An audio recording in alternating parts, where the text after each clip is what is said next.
What's up guys, I am here with a new video, and in this video I will show you how to create your own domain in your Windows machine. No matter if you are using Windows Server or Windows 11, you have the ability to create your own server within Hyper-V.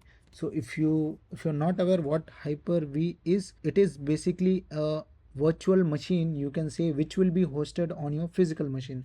So if you want to enable it, so if you are on Windows Server machine or Windows machine, Windows Server and Windows 11 or Windows 10 client machine, then what you can do is you can just go to control panel. If you are Windows Server, you can install the Hyper-V from there as well. I'm not sure how many of you are using. Majority of the time you people will be using your regular client machine. So what I'm saying is, go to control panel and go to programs.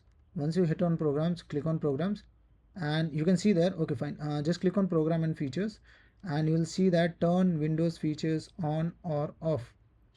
Just click on that, and in my case, as you can see, I am on Windows Server machine, so it is asking me to install it from here. The reason why I showed you, if you go here, okay, and in my case I have a Windows Server machine and already I have installed Hyper-V, but I'm pretty sure if you are using client machine, so you can click on here, turn Windows feature on or off, and you can enable your hypervisor there. Okay, Hyper-V feature will be there. So I have made a separate video on this. You can find it on the description. You can just click and you can create your own hypervisor, or how to enable, you can see that. Okay, so I think so till here everything is clear. Okay, so no matter you use SQL Server or Windows, it doesn't matter, you can just install in both. So if you are on server machine, you have installed server machine, you are using a server machine, click on next, and just click on this Hyper-V already have installed, because to make this video I have already installed it. Okay, so you can do it, and once you are good to go, I think so everything is ready. Now you can see this Hyper-V manager once you enable or install it. If you're not seeing, search for Hyper-V, and as you can see, it is present over here. I will pin it here in the taskbar, even you can do that. Now the first time what I'll do is I'll open this, and this is your Hyper-V interface, as you can see. So it is very simple, nothing to worry, no need to do any kind of configuration. I will show you how to create your own domain with domain installed in it. Okay, now first thing which we need is actually a Windows Server machine. So what we have to do, Windows Server, we have to click on new tab and just search for, or you can just type Windows Server, or I'll give you the link for this on how to download this. For meanwhile, so this is the latest one, so you can go with the latest one. So I'll click on Windows Server 2022. This is my latest version. If you want the stable and best version, you can go with 2019, but since I'm familiar with 2019 a lot, I'm going to create one new server, and I will click on try Windows Server now, Windows Server, and then it will take me to the other window, and Windows Server on Azure, Windows Server 2022 free trial download. Click on this, and you will be rerouted to new page, and as you can see, getting started for free. So what you have to do is, either you can go with download VSD file. So what you can do is, you can go to your hypervisor, sorry, here is the hypervisor, and you can directly if you right click on that, and you can restore it from here. Your hypervisor import virtual machine is there, right?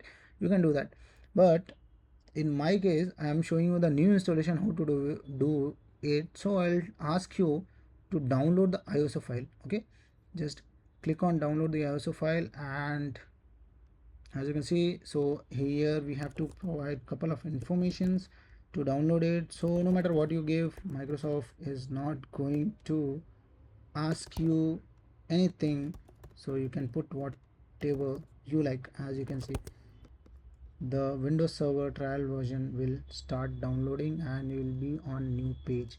Just click on this 64 edition, and we are good to go. So already I have downloaded one, so I will cancel this. So I will cancel, and I will show you the new installation. So I'll close everything here because nothing is required now. I'll go to my installation folder. As you can see, I have already SQL Server 2017 trial or developer edition, which I can, if you need, I will provide you this link as well. You can just download it. So once the ISO file is downloaded, now we'll go to our hypervisor, and we'll just right click on this and create new virtual machine, then we'll click on next, and then we'll give a name. So here I'm going to uh, put the name. You can give any friendly name. So in my case, I'm going to put my domain name itself, which domain I'm going to create in future, that name I'm going to give. So as you can see, I have given my domain name. So this will be the my, this will be my original domain when I'm going to create it. Okay, so in my, you can give any domain, any name. It is not required to give specific name. So this is a, virtual machine name. So I don't want to get confused later, because I'll create multiple VMs. And then gen 1 32-bit 64-bit it is required. And then memory, I will leave it, I will put it around 8 GB, which is 8000. I'll put it anything. Then I'll click on next and connect to our internal NAT switch. If you don't have, you can create it one, it is not required. And this will be our VHDX, and the storage, it will get stored in some location already. If you want to change the location, you can click it, but I will leave these things as by default. I will hit next, and once I hit next, and you can see now here we have to select the ISO file. Okay, so I'll click on install an operating system from bootable CD. So as you know, we have the ISO file. I'll click on browse, then I will go to my ISO file.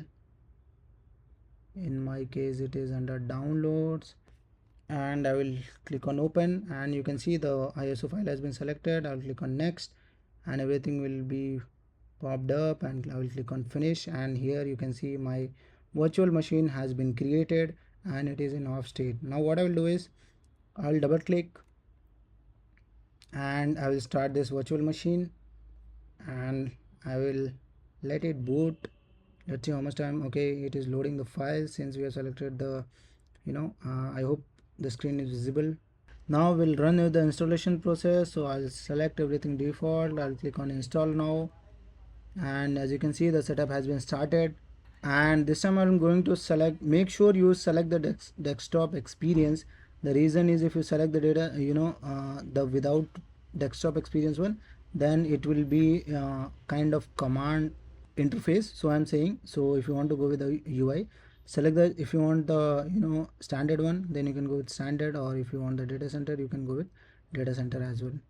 So if you want to have more knowledge, and you want to upscale your skill, then data center has the more feature availability, you can go with that. I will accept the terms and condition, license agreement, then hit next. And custom installation, in my case 127 GB storage is present. I will just allocate my Windows server to this space, and I will hit next. So the installation has been started. Let's wait until the installation is done.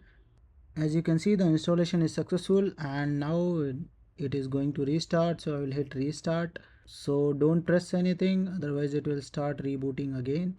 So we'll wait for some time, and you can see the Windows installation has been done. I mean to say, the Windows Server installation has been done, and now it is loading, it is booting up. So meanwhile, what I will do is I will go to my hypervisor, and here I will disable the ISO file, because I don't want again it should pop up for the boot up thing. So I'll go here, okay, and I'll click on none, and I'll click on apply, and I'll hit OK. So this will not ask again for installation. Okay, so I'll go back to my Windows Server machine, and it is getting ready. No matter what password you give, just make sure you have all the mixing characters in it. I mean to say, alphabet, small letters, capital letters, and special characters and number as well. So now, as you can see, I am at the login page of this server machine, and now if I click on this, it will not work. If you want to log in this, control alt delete, since I'm on laptop, so I can't. If I click that, it will not work. So I have to do click here on the click. This is also works like that only. So if you click here, it will just pop up, and it will ask you for password. So give the password which we gave at the time of creating the credentials, or putting the credentials.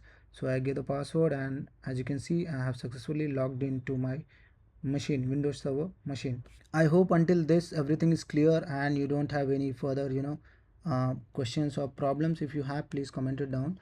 If you are not able to create VM or Hyper-V. Okay, so this is the first step of creating the server. So as you can see on my screen that I have successfully installed my Windows Server 2019 here. The first thing which I will suggest you, go to properties and change your DC name, like the server name. In my case, as you can see, I have changed my computer name here because I'm going to install. And if you don't want to change this, then you can keep as it is as well. Just you go here, click on change, and you can do it. Okay, and restart the machine. This is the first thing. The most and major thing which we have to do here is our network configuration. Okay, since it is a domain, so you should be aware that a domain controller has a static IP. It should have a static IP. So what I will do is, if you go to adapter, currently you can see that my adapter is different. So how to configure a domain controller network, I'll show you that. So first go to change adapter option, and currently I am using the Hyper-V one. So I'll go to properties and I'll try to change this. I'll click on this IPv4 and I'll come here and I'll give specific IPs. Okay, so for domain controller we should give one IP, so I will give accordingly. Okay, in my case, as you can see, so if you don't have any idea on this, so what you can do is, if you are really new to this, go to command prompt and search for ipconfig. Okay, so whatever you see, right, as per this instructions, as per this details also, you can configure your IP. You can, what you can do is, you can set this as a static IP, and whatever gateway it's been used, you can set this as well. But to be honest, if you are using some kind of domain controller with static IP, always we should give the DNS as the domain IP itself.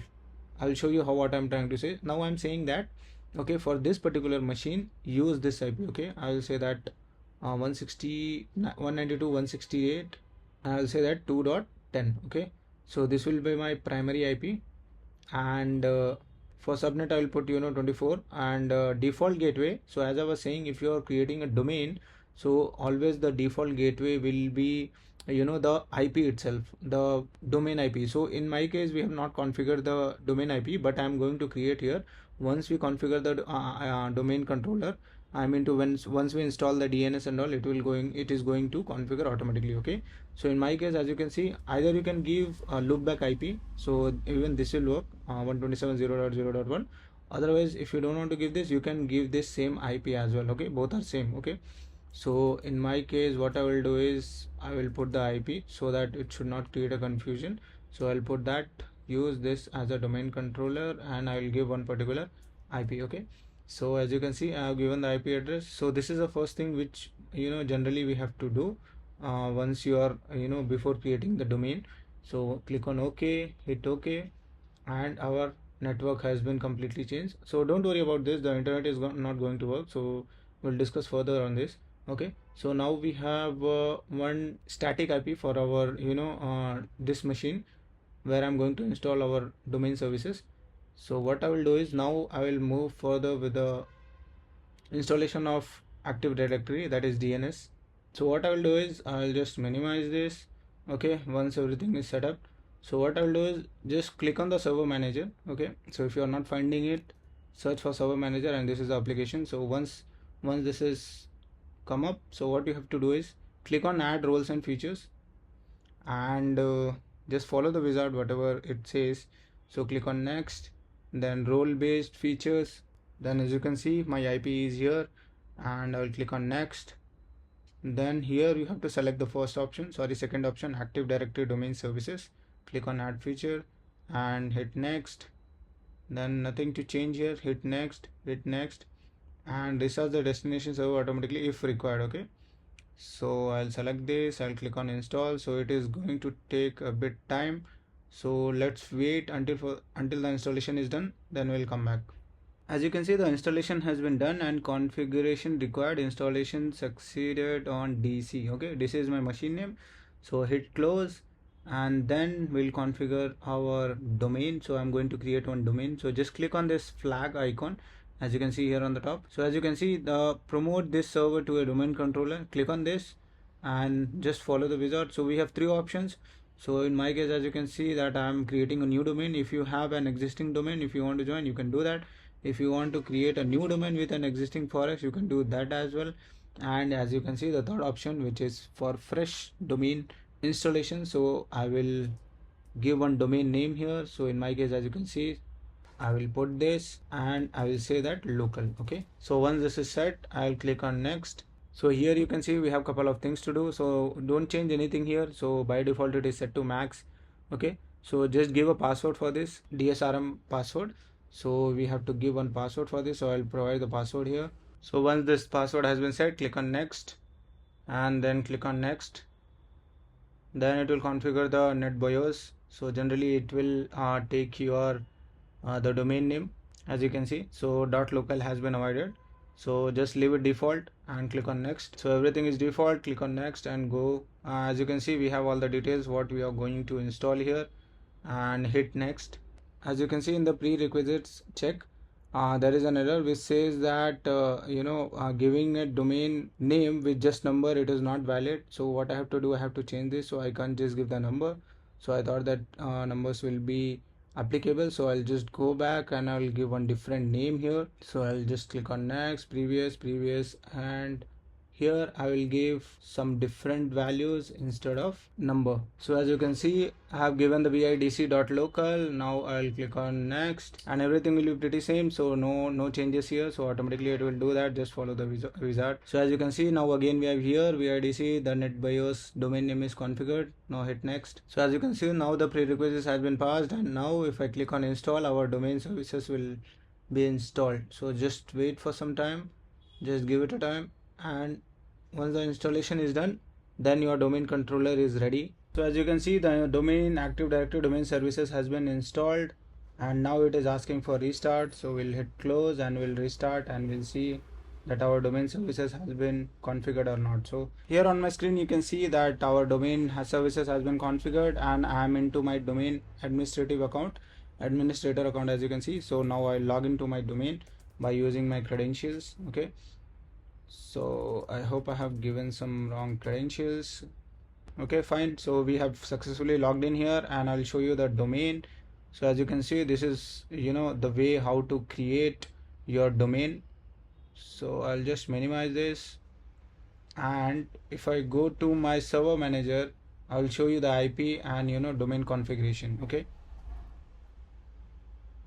so our server manager has opened successfully here, and you can see on the local server, if I scroll down, I think so it is going to take a bit of time. So I'll just wait here, just give it some time. And as you can see, our domain services has been loaded here, ADDS, Active Directory Domain Services, and this is my domain IP and this is my domain name. Okay, so this is how you have to set up your domain name. So as you can see, the domain name has changed to vidc.local, and it is on public firewall, as you can see, and remote desktop, and this thing has been disabled. So I will talk about this in the next upcoming videos.